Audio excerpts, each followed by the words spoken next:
Երկրորդ համաշխարհային պատերազմի մասին իմ ամենամեծ ու ամենասարսռեցող բացահայտումներից մեկն այն էր, որ նացիստական Գերմանիայի իշխանությունները, գործելով մարդկության պատմության մեջ ամենաանսիրտ, ամենադաժան ու ամենասարսափելի ոճիրը, թքած ունենալով բոլոր բարոյական նորմերի վրա, այդուհանդերձ փորձում էին թաքցնել իրենց հանցանքը, փորձում էին ձևացնել ու մնացած աշխարհին էլ ցույց տալ, թե իրականում ոչ մի հոլոկոստ էլ տեղի չի ունենում, ու իբր մարդկանց էլ չեն տանում համակենտրոնացման ճամբարներ, չեն խեղդում թունավոր գազերով, չեն այրում նրանց մարմինները։ Պատկերացնում եք, մարդիկ, որոնք ամենօրյա ռեժիմով աշխատանքի գնալու պես զբաղվում էին կյանքեր ու աշխարհներ կործանելով, փորձում էին թաքցնել իրենց հանցանքը։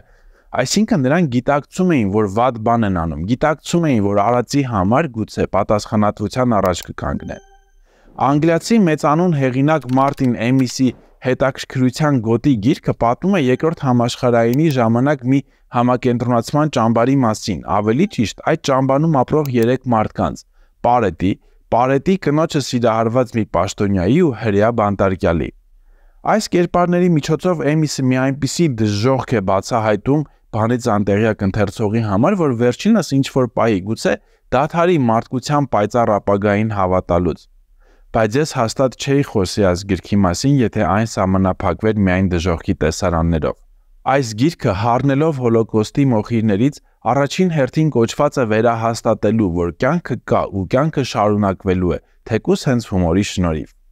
Այս գրքի հայերեն թարգմանությունը վստահ եմ կցնցի ու կապշեցնի շատ շատերին։